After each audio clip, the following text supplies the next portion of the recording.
Assalamualaikum warahmatullahi wabarakatuh. Sahabat Sejuta Kisah, terima kasih untuk Anda yang sudah mengirimkan cerita mistis Anda, baik yang lewat email ataupun yang lewat WA admin. Dan untuk kesempatan kali ini, kami akan berbagi sebuah kisah nyata misteri. Cerita ini ditulis oleh Aisyah Kanaya Azhar. Dan untuk Anda yang ingin membaca ceritanya secara langsung dari penulisnya, silakan. Link sudah kami cantumkan di deskripsi, tinggal Anda klik. Baik, untuk kesempatan kali ini kami akan berbagi sebuah kisah nyata misteri yang ditulis oleh Aisyah Kanaya Azhar yang diberi judul Boneka Arwah. Di malam itu hujan begitu deras, suara petir saling bersautan, ditambah malam semakin mencekam. Aku yang berada di rumah sendirian tanpa seorang pun yang menemani. Cuman tetesan air hujan yang terdengar pada malam itu. Terduduk termenung melihat guyuran air hujan di dekat jendela membuatku terasa hampa. Samar-samar terdengar suara di arah sampingku yang berucap, "Tolong!" dengan suara parau yang membuat bulu kuduku merinding. Tubuhku terasa kaku dan nafasku seketika terasa sesak. Ingin menelan salipah pun terasa susah. Entah kenapa, kepala ini seakan menoleh dengan sendirinya ke arah suara itu berasal tanpa kemauanku sendiri. Dan di saat aku menoleh, aku dihadapkan dengan penampakan seonggok kepala tanpa tubuh, dengan wajah hancur yang penuh dengan darah. Seketika aku terbangun dari mimpi burukku, keringat sudah membasahi kening dan pelipisku, nafas pun tersengal. Jantung masih berdebar dengan kencang, dan aku melirik ke arah jam yang baru pukul 1 dini hari. Ternyata masih malam, gumamku. Pada akhirnya, aku beranjak dari tempat tidurku untuk sekedar mengambil air minum. Aku merasakan tenggorokan yang teramat kering. Setibanya di dapur, aku pun membuka pintu lemari es, dan astagfirullah. Aku melihat kepala manusia yang tadi aku lihat di dalam mimpi. Bola mata dari sosok itu terbelalak menatap ke arahku, berada dengan bentuk wajah yang hancur tak berbentuk. Ditambah mulut yang mengeluarkan darah kehitaman dengan aroma busuk. Dan sosok itu berucap kembali, "Tolong!" Dan aku terbangun lagi dari tidurku yang panjang. Astagfirullah. Sebenarnya ada apa ini? Kenapa aku bermimpi? Di dalam mimpi siapa sosok itu sebenarnya? Innalillahi. Serentak aku terlonjak kaget dengan suara ringtone HP. Aku pun berdecak kesal. Kenapa di pagi ini jantungku jemping mulu ya? Dan suara ringtone HP itu berbunyi kembali. Tapi tidak ada nomor yang tercantum di layar HP-nya. Siapa ya? Dan aku pun membiarkannya saja, mungkin orang iseng pikirku. Aku beranjak dari ranjang, mau menuju ke kamar mandi. Dan baru satu langkah, HP itu berbunyi lagi. Dan aku mengurungkan niatku untuk pergi ke kamar mandi. Lebih memilih mengangkat telepon terlebih dahulu. Dan lagi-lagi, gak ada nomor yang tercantum. Saking geramnya, aku pun mengangkat panggilan tersebut. "Halo? Siapa?"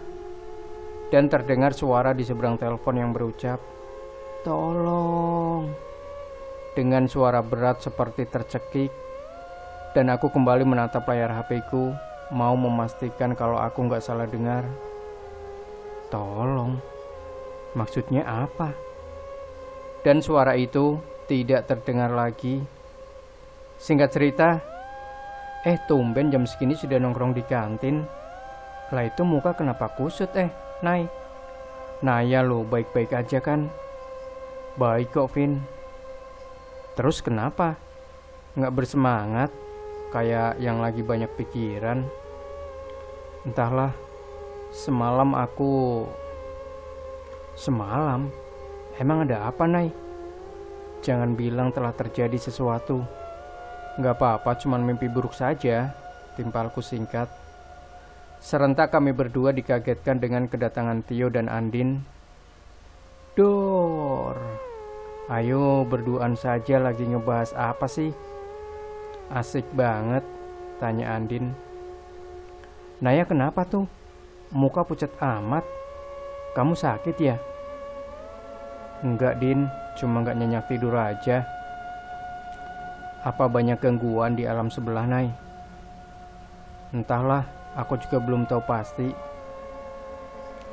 Maksud lo apa, Nay? Semalam aku bermimpi. Di dalam mimpi... Tunggu. Sumpah gue bingung nih. Apa maksud lo, Nay? Protes Tio. Ntar aja deh aku ceritain. Ya elah lo, Nay. Udah cerita aja. Jangan bikin kita penasaran, timpal Kevin. Gue bingung harus mulai dari mana. Kayaknya ini suatu pertanda atau suatu firasat. Ya mulai lagi deh. Pasti soal demit, keluh Andin. Oh iya Nay, kamu ikut gak kalau aku ajak ke tempat sahabatku? Lah, kok cuma Naya aja yang diajak? Aku juga mau ikut atau? Iya bener, ajak kami juga dong, ucap Tio. Tenang, kalian boleh ikut. Gimana Nay? Emang ada perayaan apa, Vin? Temanku mengadakan syukuran buat kelahiran anak pertama. Wah, Vin, lo ketinggalan jauh. Temen SD yang satu kelas sama kamu udah punya orok. Kamu kapan mau nyusul? Dasar kampret yo. Lo mendingan ngaca deh terlebih dulu, baru ngomong ke gue. Dan Tio pun hanya cengengesan ke arah Kevin. Iya bener, kapan atuh?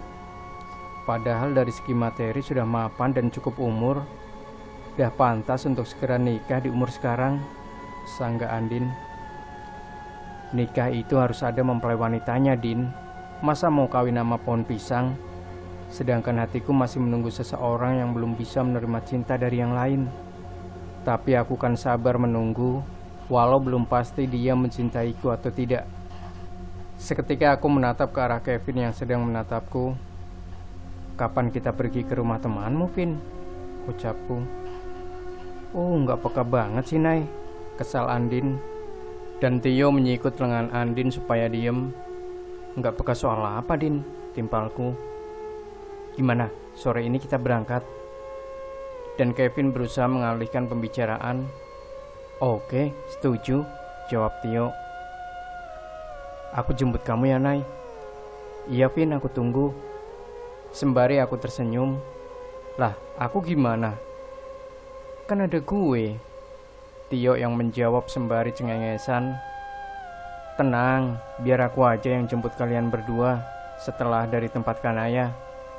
Biar satu mobil aja, balas Kevin. Nah, kalau gitu aku setuju, Vin, jawab Andin. Di sore itu aku yang sedang menunggu jemputan dari Kevin, aku dikagetkan dengan suara yang ternyata berasal dari benda pipih yang berada di atas meja. Dan aku bangkit dari tempat dudukku untuk melihat siapa yang menelpon. Siapa tahu dari Kelvin, pikirku. Setelah ku meraihnya, seketika ada yang berbisik di samping kiriku yang mengucapkan kata, "Tolong." Dengan suara rintihan kesakitan, seakan sosok itu menahan rasa sakit yang teramat sangat. Aku pun terbalik mencari asal suara itu dan tidak ada siapapun.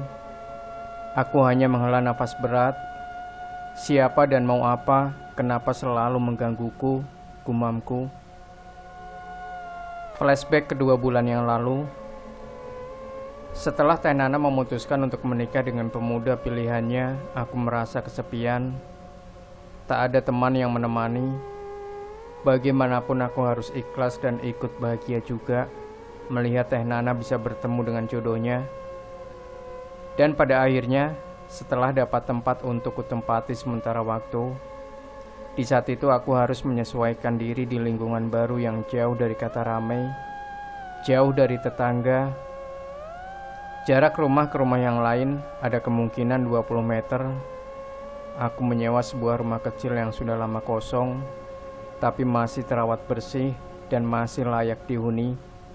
Ada 2 kamar tidur, ruang tamu, dapur, dan kamar mandi yang berada di samping dapur, dan juga terdapat gudang di belakang rumah yang selalu tertutup dan terpasang gembok di pintu luarnya. Mungkin si pemilik nggak kepingin orang lain memasuki gudang tersebut. Dan halaman rumah yang cukup luas, yang terdapat pohon sawo yang bertengger di samping jalan, beserta penghuninya. Siapa lagi kalau bukan Wowo yang selalu melihat gerak-geriku. Terdengar desas-desus dari tetangga yang berucap kalau rumah yang aku tempati ini angker, banyak penunggunya. Dulunya bekas orang yang memiliki ilmu sihir. Setiap yang ngontrak nggak bertahan lama, cuma tinggal beberapa hari saja. Setelahnya mereka pergi dan aku membenarkannya, dikarenakan aku sudah melihat yang orang lain tidak bisa melihatnya. Tapi aku merasa nyaman di rumah ini. Aku menyewa rumah ini selama 1 tahun ke depan dengan harga miring. Pada sore itu aku dibantu Kevin untuk membereskan barang bawaanku ke tempat yang baru dan sedikit membersihkan ruangan dari debu. Dan Kevin pun berucap, "Nay, apa benar kamu mau tinggal di sini sendirian? Kenapa sih Nay harus pindah dari tempatku? Apa kamu gak merasa nyaman?" "Bukan gitu, Vin. Di tempat tinggal kamu itu terlalu besar dan aku hanya tinggal sendirian," timpalku. "Lo gak sendirian. Ada gue yang selalu ada untuk diri lo. Jika butuh sesuatu, kamu tinggal ngomong aja, Nay." "Nah, karena itu aku gak mau terlalu merepotkanmu, Vin." "Gue gak ngerasa kamu ngerepotin, atau kamu sengaja menghindar dariku?" Seketika suasana menjadi canggung. Kami saling terdiam, ditemani hembusan angin malam dan suara jangkrik di malam itu. Untuk mencairkan suasana, aku berucap, "Kamu mau minum apa, Vin? Aku tinggal ke dapur dulu ya sebentar, buat bikinin kopi untukmu." Serentak Kevin berucap, "Gak usah, Nay. Lagian udah malam, gak enak juga. Aku pamit pulang dulu. Besok aku kesini lagi buat bantuin kamu rapiin barang bawaanmu." "Gak usah, Vin. Biar aku aja. Bukankah besok kamu ada meeting di kantormu?" "Ya Allah, aku lupa, Nay. Terus kamu gimana?" Dan aku hanya tersenyum dan berucap, "Aku bisa sendiri. Hati-hati di jalan ya. Jadi bener nih, aku balik." "Iya." "Assalamualaikum, Nay." "Waalaikumsalam, Vin." Pada akhirnya aku berada di rumah ini sendirian. Tapi tunggu, tidak sendirian. Ada mereka yang tak kasat mata menemaniku. Mereka saling bermunculan dengan perwujudan yang berbeda-beda. Tapi mereka menatapku dari jarak yang cukup jauh. "Maaf, aku ikut menempati di tempat kalian. Kita masing-masing saja. Tujuanku datang ke tempat ini hanya untuk tinggal dan menetap di sini." Sementara tiba-tiba angin berembus masuk yang membawa bau harum. Dengan cepat sosok-sosok itu pun menghilang dan aku dihadapkan dengan sosok yang tak asing lagi bagiku. Mereka adalah Raden Abasanjaya, Bayu Aji, dan Rahayu. "Assalamualaikum, Aisyah." "Waalaikumsalam, Raden. Kami semua akan pergi ke pertemuan Ibunda Ratu dan aku memerlukan pusaka yang berada dalam dirimu. Apa kamu bisa menjaga diri tanpa kami dan pusaka itu?" Dan aku hanya tersenyum dan menjawab, "Ambil saja dan pergilah, Raden. Jangan terlalu mengkhawatirkanku." Raden harus ingat, Allah tidaklah tidur. Aku selalu berserah diri, meminta perlindungan darinya. Jadi Raden bisa pergi tanpa harus mengkhawatirkanku. "Nay, tempat ini terlalu banyak penghuninya. Apa kamu kuat menghadapi mereka? Apalagi tanpa pusaka itu, aku khawatir, Nay," ucap Rahayu. "Iya, benar. Apa perlu aku usir mereka semua biar kamu merasa tenang?" ucap Bayu Aji. "Jangan, biarkan saja. Selagi mereka tidak mengusik, lagian aku di sini hanyalah pendatang. Kita harus sadar diri dan hargailah mereka yang terlebih dahulu menempati rumah ini. Soal pusaka, nggak seharusnya kita tergantung pada pusaka. Dan Raden Abasanjaya pun tersenyum sembari mengelus pucuk rambutku, sembari berucap, "Hati-hati, aku merasakan akan terjadi sesuatu di rumah ini." "Sesuatu apa maksud Raden?" "Apa boleh aku menemani Aisyah?" kata Rahayu.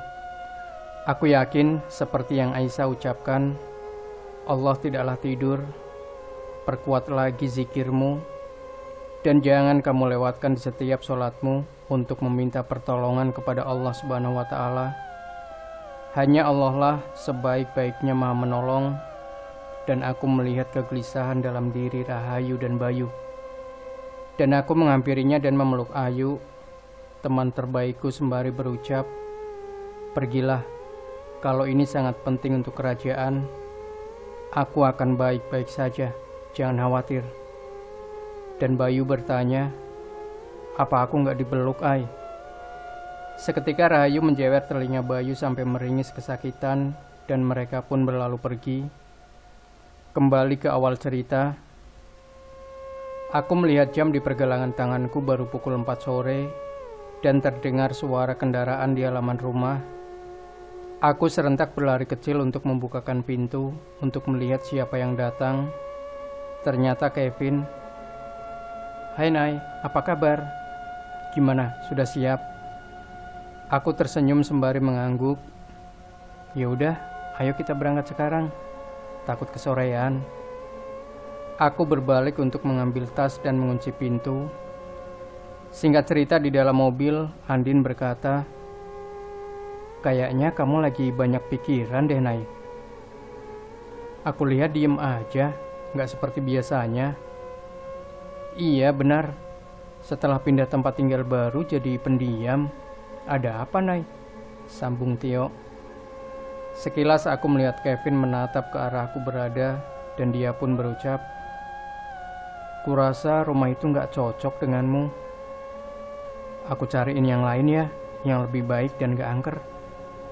"Gak usah, aku gak apa-apa kok," jawabku. "Boleh aku istirahat? Kira-kira masih lama gak sampai ke tempat temanmu itu, Vin?" "Lumayan, istirahat aja, nanti aku bangunin." Kebetulan posisiku berada di bangku depan bersama Kevin, Andin, dan Tio berada di belakang. Seketika aku pun terlelap dengan mudah. Dan kali ini cerita dari sudut pandang Kevin. "Perasaan jalannya gak ke sini." Dan Tio menimpali, "Maksud lo apa, Vin? Seharusnya kita gak berada di jalan ini, yang dimana kiri kanannya hutan." "Lah, kok bisa? Bukankah kamu yang tahu jalannya, Vin, tempat Andin?" "Sebenarnya kita berada di mana?" "Entahlah, gue juga baru pertama kali ke tempat ini," jawab Kevin. "Terus, apa kita perlu bangunkan Naya?" "Jangan, kurasa dia kelelahan. Aku yakin dia semalaman gak tidur." "Kamu tahu dari mana?" ucap Andin. "Soal itu nanti aku jelasinnya, Din. Yang kita harus pikirkan, lanjut maju apa kembali saja. Kurasa apa nggak lebih baik kembali saja. Lagian jalanan ini begitu asing dan menyeramkan, Vin." "Ah, lo Din berlebihan," ucap Tio. Emang kenyataan yo. Kok bisa-bisanya kita nyasar ke sini sih? Mana sekeliling gelap. Kayaknya nggak ada rumah warga deh." "Vin, emang kamu sebelumnya pernah ke sini?" tanya Andin. "Pernah sekali. Tapi bukan jalan ini juga. Perasaan tadi masih jalan ramai. Kok bisa sampai ke sini ya? Apa kita nggak apa yo? Maksudmu disasarkan oleh mereka yang tak kasat mata?" Jaga tuh mulutmu, Din," timpal Kevin.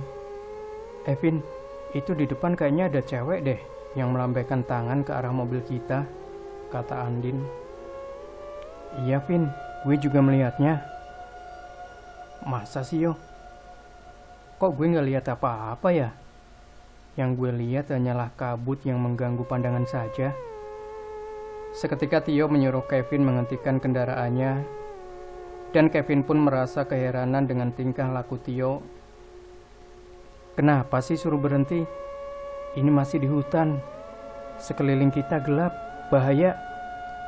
Tunggu bentar, gue mau samperin dulu. Itu cewek kasihan. Siapa tahu dia butuh tumpangan. Cewek? Wah, gawat. Cewek mana? Gue nggak lihat ada cewek, keluh Kevin. Lo Din, apa lo melihatnya juga? Iya Vin, di depan sana ada cewek tuh, lagi ngobrol sama si Tio. Waduh, jangan-jangan demit. Soalnya gue cuma lihat si Tio ngomong sendirian. Masa sih Vin? Lo jangan bercanda deh. Duh, kok jadi merinding kayak gini ya? Bangke, si Tio bawa demit masuk ke dalam mobil. Vin, tolongin gue, pinta Andin. Duh, takut banget kalau beneran tuh cewek demit. Bagaimana nasib gue? Masa aku duduk dekat demit? Andin pun merasa gusar. Seketika Tio membuka pintu mobil dan menyuruh wanita itu supaya masuk dan duduk di sebelah Andin. Vin, ucap Andin dengan mulut yang bergetar, keringat yang bercucuran. Aku melihat Andin hampir mewek karena menahan rasa takut yang teramat sangat. Dan Tio berkata, "Sorry Win, kasihan sudah malam. Katanya mau ke rumah ibunya, tapi gak ada kendaraan. Gak apa kan kalau kita yang nganter dia ke rumahnya dulu? Katanya gak jauh kok, dekat sini rumahnya." Dan Kevin dengan raut kebingungan, wanita yang dimaksud wanita yang mana? Wah, si Tio udah gila nih. Vin, bau apa ini? Kok busuk banget, ucapku. Aku terbangun karena mencium bau yang seakan menyumbat di pernafasanku. Bau apa? Aku gak nyium bau apa-apa, Nay. Seketika aku berbalik melihat ke arah belakang dan astagfirullah. Ada apa, Nay? Keluar, keluar kataku. Nay, bisa sopan gak sih sama orang? Gila lo ya, teriak-teriak gak jelas, gerutu Tio yang tidak terima dengan kelakuanku. Aku melirik ke arah Andin yang sedang menangis dan duduknya makin mepet ke pintu. Dan Kevin bertanya, ada apa Nay? Temenmu udah gila tuh. Masa demit dibelain? Lagian tuh demit kenapa bisa masuk ke dalam mobil ya? Jaga ucapanmu Nay. Demit-demit dia punya nama. Perkenalkan, namanya Ningsih. Orang cantik kayak gini dibilang demit. Maafin teman-temanku ya sih. Wah parah temanmu Vin. Udah sengklek, ditambah koslet isi kepalanya. Terus kita harus ngapain Nay? Kita turun dulu, kita ulek aja tuh si Tio biar sadar. Kalian mau ngapain? Timpal Tio. Seketika sosok wanita itu tertawa cekikikan. Dengan serentak Andin membuka pintu mobil. Dengan langkah gontai dia menghampiriku yang sudah berada di luar bersama Kevin. Tinggal si Tio yang masih di dalam mobil. Dan dia baru sadar dengan sendirinya kalau sosok itu bukanlah manusia, melainkan sosok yang keadaannya sangat mengenaskan. Dengan rambut panjang dan kusut, kondisi wajah yang sudah terkelupas mengeluarkan cairan yang teramat bau, dan upil matanya putih semua. Tio berusaha untuk keluar dari dalam mobil, akan tetapi kerah bajunya dicengkram kuat oleh sosok itu. Nah lo, kena batunya dia. Tadi ngotot bilang cewek cantik, bilang kasihan lah. Sekarang kepingin kabur. Emang susah kalau mau lari dari kenyataan, gumamku. Nay, tolongin Tio, rengek Andin. Kok aku gak lihat apa-apa dari tadi? Sebenarnya ada apa? Keluh Kevin. Aku dan Andin saling tatap merasa keheranan. Wah, si Naya gak peka soal perasaan. Ini si Kevin gak peka soal penampakan. Emang serasi, ucap Andin. Ngomong apa sih? Kagak jelas deh, demelku. Naya, tolongin atuh. Sumpah gue gak sanggup lihat mukanya. Dan sosok itu berucap, tolong temukan jasadku yang mereka buang. Serentak kami bertiga terdiam, mencoba mencerna apa yang diucapkan oleh sosok itu. Dan Kevin hanya celingukan melihat kami yang terdiam. Kurasa dia emang gak peka. Maksudmu apa? Sebenarnya apa yang telah terjadi? Kenapa kau membuat kami tersesat sampai di sini? Tanyaku. Tolong aku. Sosok itu menangis sembari mengeluarkan darah dari kelopak matanya. Lepaskan dulu teman-temanku dan kembalikan kami di jalan yang seharusnya, pintaku. Dan bukan di tempat ini. Baru nanti akan kupikirkan bagaimana cara menolong dirimu. Berjanjilah padaku, kata sosok itu. Kapan kau akan menolongku? Insya Allah, atas seizin Allah, pasti akan ada jalan untuk menemukan jasadmu itu, tapi gak sekarang juga nyarinya. Dan sosok itu meminta untuk dia ikut bersamaku sampai diketemukan keberadaan jasadnya, baru dia akan pergi. Dan aku meminta kepada sosok itu untuk menjelaskan Tio. Demi temanku aku setuju, tapi dengan satu syarat. Penampilanmu itu kalau bisa dipermak dulu deh, biar cakep. Dipermak apanya, Nay? Maksudmu itu setan kamu disuruh ke salon, ucap Andin. Dan aku mendelik ke arah Andin. Dia malah manyun. Dan jangan nongol secara tiba-tiba atau menakuti teman-temanku. Dan sosok itu pun menuruti apa yang menjadi keinginanku. Seketika penampilan dia lebih baik daripada sebelumnya, dengan harum aroma melati, wajah yang cantik walau pucat. Wah, Nay, cepet banget ke salonnya itu setan, tanya Andin. Din, kayaknya lo berangkat ke sekolah, cuma nyampe gerbang doang. Dan aku melihat dia cuma garuk kepala yang emang gatal kali. Singkat cerita, kami memutuskan untuk tidak jadi pergi ke rumah teman Kevin, dikarenakan suatu alasan yang takutnya membahayakan keluarga mereka. Kami kembali ke tempat masing-masing dan Kevin bertanya, kamu gak apa-apa, Nay? Aku tinggal sendiri di rumah ini bersama sosok yang kamu bilang tadi. Dan aku menimpali, iya, gak apa-apa kok. Udah, kamu pulang aja. Oke, kalau perlu sesuatu, kamu telepon aku ya. Siap, komandan. Sembari aku memberi hormat kepadanya. Dan Kevin malah tertawa melihat tingkah konyolku. Dan pada akhirnya dia pun pergi berlalu meninggalkanku di rumah ini sendirian. Dan aku tidak melihat sosok yang tadi bersamaku. Kemana dia? Setelah aku mencari ke seluruh ruangan, rupanya dia berada di dalam kamarku dan sedang menatap ke arah boneka yang berada di atas ranjang. Rumah ini terlalu sempit. Dengan mereka, apa boleh aku menempati boneka itu? Ucap sosok itu. Nggak boleh. Bergegas aku menghampiri boneka kesayanganku. Boneka beruang berwarna coklat muda yang ukurannya pas untuk kupeluk di setiap malamku. Ini malah mau ditempati sama sosok yang gak aku kenali asal-usulnya. Dan sosok itu menatapku dengan tajam, menatap dengan sendu, dan berharap kalau aku akan memberikan bonekanya untuk dia tempati selama dia tinggal di rumah ini. Baik, tapi jawab dulu, kamu siapa? Kenapa meminta tolong kepadaku? Apa nggak ada orang lain selain aku? Pada akhirnya sosok itu menghampiri dan memegang pucuk kepalaku. Seketika aku sadar berada di suatu tempat yang asing bagiku dengan raut kebingungan. Nanti kamu akan mengetahuinya, ucap sosok itu. Apa aku berada di masa sebelum kamu?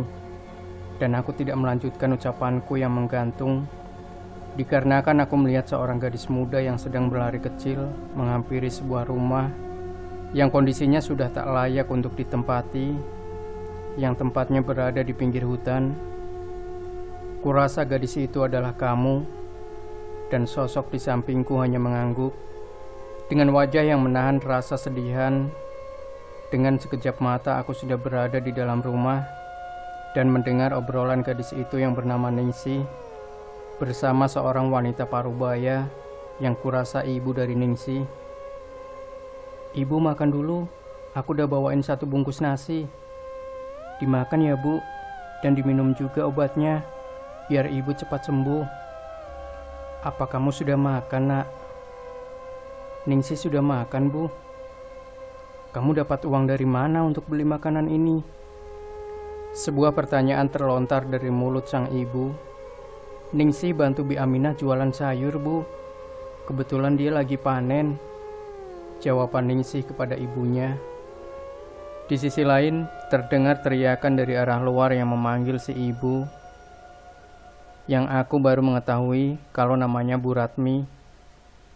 Orang di luar sana terus meminta Ibu Ratmi untuk keluar. Sebenarnya ada apa? Aku yang penasaran dicampur rasa bingung. Aku terus menyimak kilas balik Ningsih di masa lalu sampai harus menewaskan dirinya. Dan aku melihat sosok Ningsih hanya menatap ke arah sang ibu dengan raut sedih. "Bu, Ningsih takut," rengekan Ningsih terhadap ibunya. "Mereka datang lagi untuk menagih hutang, Nak. Sedangkan kita untuk makan saja susah."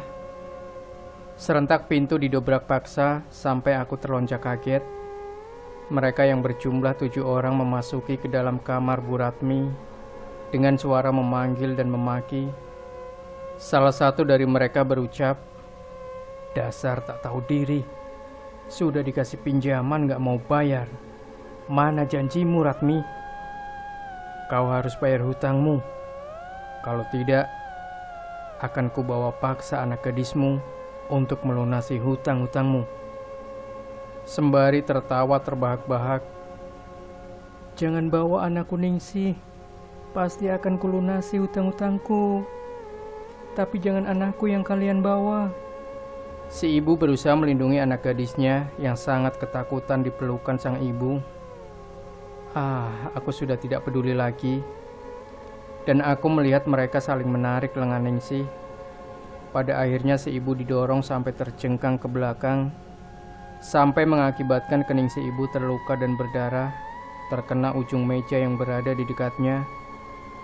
Dan Ningsih menjerit melihat kondisi ibunya yang menahan rasa sakit akibat tendangan dari sosok pria yang bernama Lukman.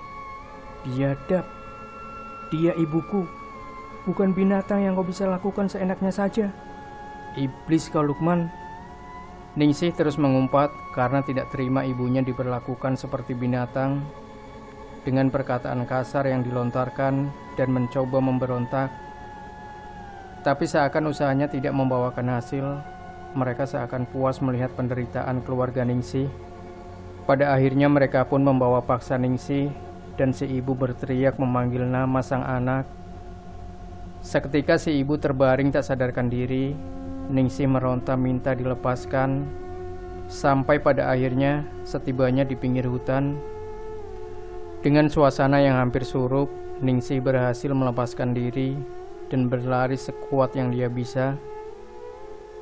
Pada akhirnya sekuat apapun ia mencoba, tapi tertangkap juga. Dan hal yang tak akan aku lupakan, mereka menggauli Ningsih secara bergantian, merenggut paksa kesucian gadis itu. Dengan penuh nafsu mereka seakan tak puas dan mengulanginya lagi dan lagi. Sampai pada akhirnya kelakuan mereka yang bejat menewaskan Ningsih, gadis yang malang. Dan aku mendengar salah satu yang masih asik menggauli tubuh yang sudah tak bernyawa itu berucap, "Bos, apa dia mati? Maksud lo apa?" Dan lelaki itu mengecek denyut nadi di pergelangan tangan Ningsih. Dan lelaki yang bernama Lukman itu berucap, "Ya udah, kalau mati, udah nasib dia." Sembari tertawa seakan-akan tidak ada rasa menyesal di dalam dirinya. Menghilangkan nyawa seakan hal biasa bagi mereka. Dan lelaki yang masih berada di atas tubuh yang tak bernyawa berucap, "Duh, tanggung bos, ini belum kelar lagi. Dia sudah mati. Ya sudah, lanjutin aja, kata Lukman. Aku hanya bisa menunduk dan menangis melihat kilas balik kejadian di masa lalu yang dialami Ningsih. Aku ingin membantu tapi sudah terlambat. Dan sosok Ningsih berkata, belum terlambat jika benar kau ingin membantuku. Dan pada akhirnya aku kembali ke kondisi semula, berada di kamar tidurku. Dan aku mulai bertanya, di mana ibumu? Apa dia baik-baik saja? Dan aku melihat raut sendu yang sulit kupahami. Dia tidak berucap, melainkan hanya menggelengkan kepala saja. Terus apa yang terjadi pada mereka yang telah membunuhmu? Sosok Ningsih masih dengan kebisuannya. Baiklah, kalau kamu sudah siap bercerita, aku siap mendengarkannya. Dan aku melangkah pergi meninggalkan sosok Ningsih yang masih menunduk. Selangkah mau keluar dari pintu kamar, dia berucap, apa ibumu meninggal terkena santet? Seketika aku berbalik menatap kepadanya. Tak sadar air mataku menetes tanpa aku suruh. Kembali mengenang masa lalu yang membuatku penuh dengan penyesalan. Aku berusaha untuk mengubur kenangan itu, tapi penyesalan selalu menghantuiku. Di saat aku merasa terpuruk, dari mana kamu tahu soal itu? Tanya aku kepada sosok Ningsih. Tak sengaja sewaktu aku memegangi pucuk kepalamu tadi, aku melihat kilas balik yang terjadi kepada dirimu dan ibumu. Pada akhirnya, aku kembali terduduk di dekat sosok Ningsih. Mungkin teman manusiamu berkata benar kalau kau selalu membantu orang tanpa memikirkan resiko yang akan kau hadapi di kemudian hari. Bahkan kamu tidak memikirkan keselamatan keluargamu. Musuhmu mengetahui kelemahan dari seorang kanaya adalah ibunya. Mereka tidak bisa menyentuhmu. Mereka sangat geram terhadap dirimu yang sudah berani ikut campur urusan mereka. Maka dari situ, di saat kamu lengah, mereka mengirim bala pasukan dari bangsa Jin untuk melenyapkan ibumu karena kelemahanmu adalah dia. Karena kau selalu berurusan dengan banyak musuh dari orang-orang yang kau tolong dulu, sampai pada akhirnya ibumu yang jadi korban. Tapi aku juga telah melihat apa yang sebenarnya terjadi pada saat itu. Ibumu yang meminta kepada bapakmu supaya dirinya tidak ada yang mengawal dari pasukan leluhurmu, karena beliau selalu risih di saat beraktivitas, merasa takut dan gelisah karena tidak terbiasa. Sampai pada akhirnya bapakmu mendatangi kembali hutan larangan di mana kamu dilahirkan dulu, dan ibumu berada di rumah tanpa pengawalan dan pengawasan siapapun. Sampai pada akhirnya peristiwa itu pun terjadi. Hentikan. Sungguh aku tak sanggup untuk mendengarkan semua itu. Biarkan aku sendiri. Sembari aku berurayan air mata, aku meminta untuk membiarkan aku sendiri saja. Maafkan aku, Kanaya. Aku menceritakan ini supaya kamu terbebas dari rasa penyesalan di masa lalu. Harus kamu ingat, tidak sepenuhnya kejadian yang menimpa ibu adalah kesalahanmu. Ini sudah takdir ilahi. Aku berharap ibumu sudah tenang di surganya Allah. Walaupun aku tahu kamu sangat merindukannya, tapi aku tidak menyesal telah menceritakan ini padamu. Aku yakin ibumu juga menginginkan yang terbaik untukmu, supaya kamu bisa menolong orang lain dengan kemampuanmu. Supaya kamu bisa menolong orang lain dengan kemampuanmu, karena Allah menitipkan kelebihan untuk kamu gunakan di jalannya. Kamu harus ikhlas dengan takdirmu, seperti aku yang sudah mengikhlaskan semua yang terjadi padaku. Sosok mama selalu menghampiri diriku di dalam mimpi, timpalku. Beliau berkata untuk selalu membantu orang lain dengan ikhlas. Jadi jangan ingatkan aku pada kejadian di masa laluku lagi, yang akan membuat hatiku makin hancur. Maafkan aku, karena yang kamu rasa, aku juga mengalami hal yang sama sepertimu. Ucap sosok itu. Di saat jiwa keluar dari jasad, aku tersadar kalau aku sudah mati. Aku sudah tidak peduli lagi dengan diri sendiri. Yang aku ingat adalah ibu. Dengan jiwa yang terluntang-lantung tak tentu arah, aku mencoba untuk kembali ke rumah ibu. Tapi yang kulihat, rumah itu sudah dengan keadaan kosong. Aku terduduk termenung mencari ibu yang tak kunjung kembali. Sampai beberapa saat kemudian, aku hanya bisa terdiam di gubuk peninggalan ibu. Pada suatu malam, aku dihampiri oleh seseorang yang sangat aku rindukan. Dia sosok ibu dengan penampilan yang sangat berbeda. Dia hanya tersenyum dan berucap, "Ikhlaskan ibu ya nak, ibu pamit." "Ibu mau kemana?" "Jangan tinggalkan Ningsih, Bu." Dan dia berlalu pergi dengan cahaya putih yang sangat menyilaukan. Aku baru tersadar kalau ibu juga sudah meninggal. Tapi caranya yang berbeda. Ibu mati karena sudah ajalnya, sedangkan aku karena direnggut paksa. Sampai pada akhirnya aku jadi arwah penasaran yang tak tahu harus berbuat apa. Mencari orang yang bisa membantuku untuk menyempurnakan jasadku, biar aku bisa pergi dengan tenang. Aku sudah mengikhlaskan orang yang telah membunuhku. Biar Allah lah yang menghukum mereka. Aku jiwa yang terluntang-lantung di pinggir hutan, hanya berdiri kebingungan. Sampai pada akhirnya aku bertemu dengan sosok kakek berjubah putih yang menyarankan supaya aku tidak pergi jauh dari pinggiran hutan di dekat jalan. Karena di kemudian hari aku akan bertemu dengan seseorang yang bisa membantuku. Dan aku sudah menemukannya, yaitu kamu. Baiklah, sudah malam. Sementara kamu boleh tinggal di rumah ini sampai menunggu temanku kembali. Siapa tahu dia bisa menemukan jasadmu, ucapku. Tetapi rumah ini terlalu sempit dengan penghuni sebelumnya. Apa boleh aku menempati bonekamu? Oke, tapi kamu harus janji jangan ganggu waktu tidurku. Baiklah. Keesokan paginya, aku yang terbangun dikarenakan mendengar suara yang berada di sampingku.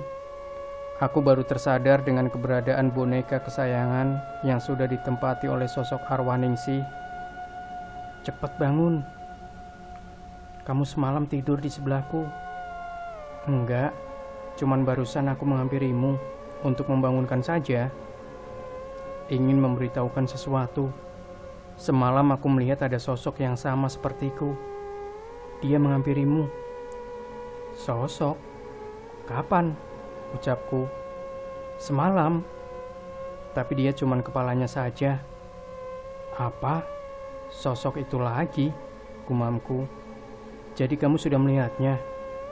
"Udah, palingan penghuni rumah ini saja." "Kurasa bukan, karena aku merasakan sosok itu sepertiku. Arwah penasaran yang ingin meminta bantuan kepadamu." Aku hanya mengacak-ngacak rambut yang sudah kelihatan kusut setelah bangun tidur. "Aku mau mandi dulu," ucapku. "Ingat, kalau ada yang berkunjung ke sini, kamu tetap di kamar, jangan keluar, oke?" "Mana ada yang mau berkunjung ke rumah ini?" ucap Ningsih. "Iya, kan siapa tahu. Apa boleh aku panggil namamu dengan sebutan ayah?"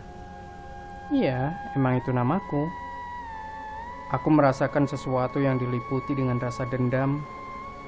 "Apa kamu gak mau menyelidiki tentang rumah ini, Nay?" "Buat apa? Gak ada kerjaan aja," kataku. "Tapi aku merasakan banyak arwah penasaran di dalam gudang, Nay." Seketika langkahku terhenti dan berbalik menatap ke arah Ningsih yang bersemayam di dalam boneka. "Kamu gak lagi bercanda kan? Untuk apa aku berbohong kepadamu?" timpal sosok Ningsih. Setauku gudang itu sudah lama digembok. Jadi apa yang harus aku lakukan? Semalam aku mengikuti sosok kepala itu yang mengarah ke dalam gudang. Tapi sayang, aku tidak bisa memasukinya. Seolah ada sesuatu yang menghalangi aku untuk masuk ke dalam. "Maksudmu seperti perisai?" tebakku. "Iya, perisai atau pagar gaib," timpal Ningsih. "Terus Apa yang akan kita lakukan? Sedangkan aku nggak punya kuncinya. Kamu pergi mandi dulu sana. Kalau nanti malam sosok itu kembali, aku yang akan menghampirinya. Singkat cerita, aku yang sedang menunggu Mang Sayur yang selalu melewati depan rumah. Tapi jam segini belum nampak. Apa nggak dagang ya? Pikirku. Pada akhirnya, aku pun beranjak untuk mencarinya saja. Siapa tahu sudah kelewat. Setiap gang aku lewati, sampai pada akhirnya aku melihat yang aku cari. Ternyata sudah berada di sini. Tak sengaja aku mendengar obrolan ibu-ibu yang lagi bergibar ria di pagi nan cerah, yang ternyata sedang membicarakan rumah yang aku tempati. Dengan perlahan tapi pasti, aku mendekat dan menyapa ibu-ibu yang lagi asik bergosip. Assalamualaikum, apa kabar semuanya? Ada Neng Naya. Waalaikumsalam. Mau belanja juga ya, Neng? Iya, Bu. Mang Sayur kok sudah sampai sini aja? Naya tungguin di depan rumah gak ada nongol, tanyaku. Serentak mereka menghentikan obrolannya. Itu tadinya Amang mau berhenti di depan rumah Neng Naya, tapi gak jadi. Karena Amang melihat boneka yang melayang di dekat jendela. Amang keburu takut, Neng. Jadi Amang gas aja ke sini. Tuh kan ibu-ibu, rumah itu angker. Serentak ibu-ibu pada riweuh membenarkan perkataan ibu yang agak semok. Neng Naya apa nggak takut tinggal sendirian di rumah itu? Setahu ibu rumah itu dulunya bekas dukun teluh, yang sekarang dukunnya sudah mati dan rumah itu diwariskan kepada anaknya. Iya Bu Santi, katanya anaknya juga nggak mau menempati rumah itu, timpal ibu yang lain. Aku hanya terdiam memikirkan perkataan mereka, dan aku mulai menanyakan sesuatu. Siapa tahu ibu-ibu ini mengetahuinya. Apa Naya boleh bertanya, Bu? Mau tanya apa, Neng Naya? Gudang yang berada di belakang rumah bekas apa ya, Bu? Soalnya pintunya selalu digembok. Dan aku mulai melihat raut kekhawatiran dari mereka yang berada di hadapanku ini. Seakan ada keraguan untuk menceritakannya. Cerita saja, Bu, nggak apa. Naya dengerin kok. Tapi Neng, apa nggak apa kalau ibu ceritain kisah kelam soal rumah itu? Takutnya nanti kamu jadi takut. Emang sebenarnya apa yang telah terjadi, Bu? Udah ceritain aja, biar Neng Naya nggak penasaran. Saran ibu yang lain. Duh, apa nggak apa-apa nih? Soalnya aku takut nanti Neng Naya nggak bisa tidur setelah mendengarkan kisah kelam rumah itu. Soalnya kan Neng Naya tinggal sendirian. Nggak apa-apa, Bu. Naya siap untuk mendengarkan kisah kelam rumah itu. Gini, Neng. Sebenarnya gudang itu bekas pembantaian sang dukun. Karena warga merasa geram dengan tindakan sang dukun yang sudah banyak menghilangkan nyawa. Sampai pada kejadian naas itu terjadi, kepala sang dukun dipenggal dan dikubur di dalam gudang. Seketika bola mataku terbelalak mendengar kenyataan ini. Aku hanya tarik nafas dan beristighfar di dalam hati. Terus apa jasad dari dukun itu masih terkubur di dalam gudang? Katanya masih di sana. Iya kan ibu-ibu? Apa kepolisian tidak ikut andil? Sebenarnya kejadian ini sudah lama, Neng. Sudah 15 tahun yang lalu. Soal kepolisian kami tidak tahu menahu. Sebagian dari kami hanyalah pendatang. Cerita tentang rumah itu kami dengar dari mulut ke mulut. Tapi orang yang tinggalnya dekat dengan rumah itu selalu dihantui sama penampakan seonggok kepala yang mengenaskan katanya. Dan bukan hanya itu, penampakan lainnya juga. Tuh, buktinya Mang Sayur lihat boneka yang melayang di dekat jendela kamar. Padahal kan masih pagi. Kami para warga di setiap tengah malam selalu mendengarkan jeritan yang meminta tolong, Neng. Dan terdengar kayak ada orang yang beraktivitas di rumah itu.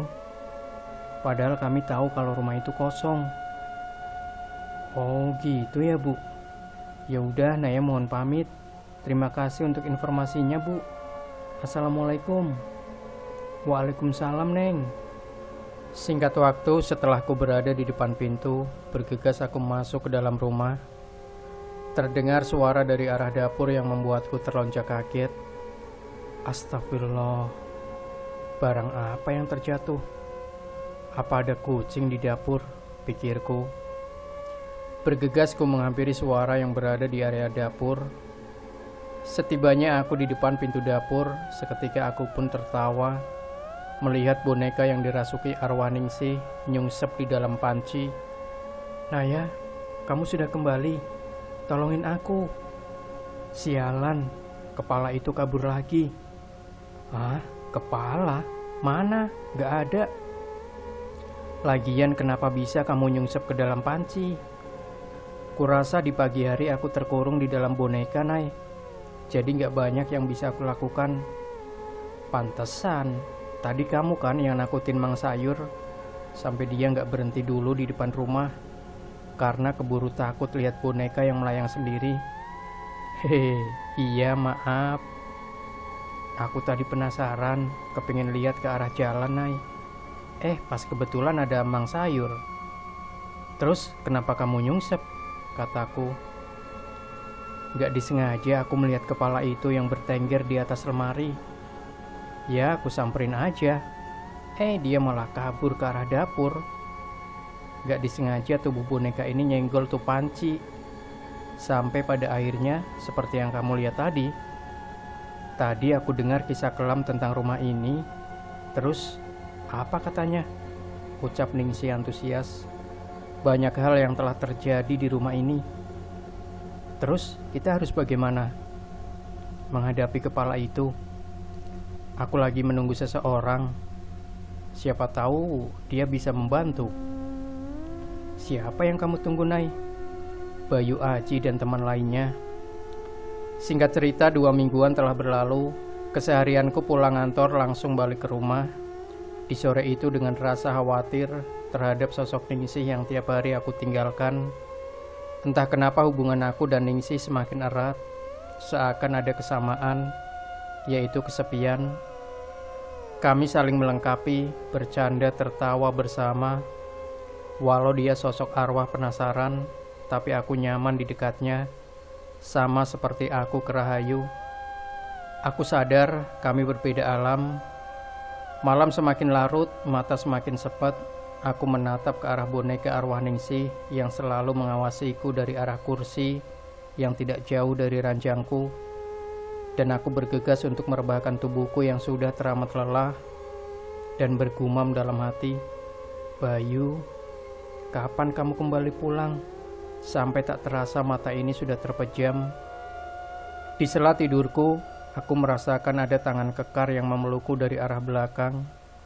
Serentak aku berbalik. Terlihat jelas wajah yang aku rindukan. Dialah sosok Bayu Aji.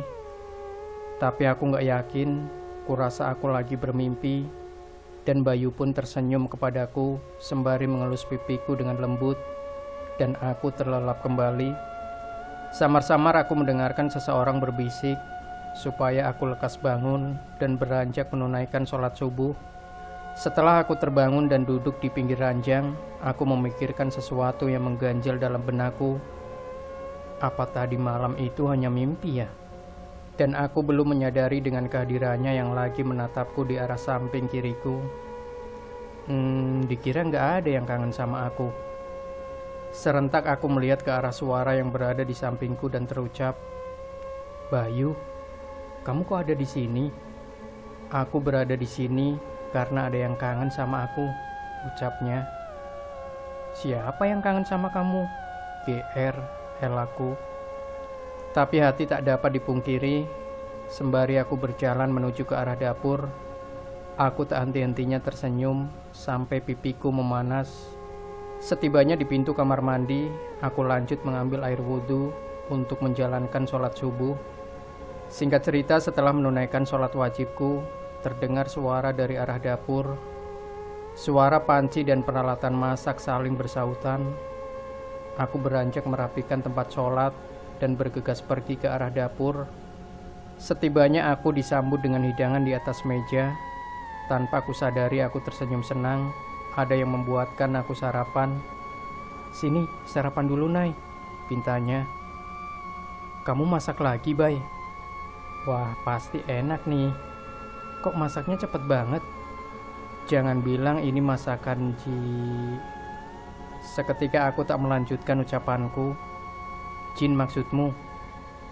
Timpal Bayu sembari menatap ke arah aku berada. "Udah tahu nanya. Tapi jangan khawatir, ini asli makanan manusia. Tadi ada tukang sayur yang lewat. Ya, aku beli saja. Pasti ngambil uang di tasku lagi," gumamku. Serentak Bayu Aji yang lagi makan keselak paha ayam, dan aku memberinya air minum.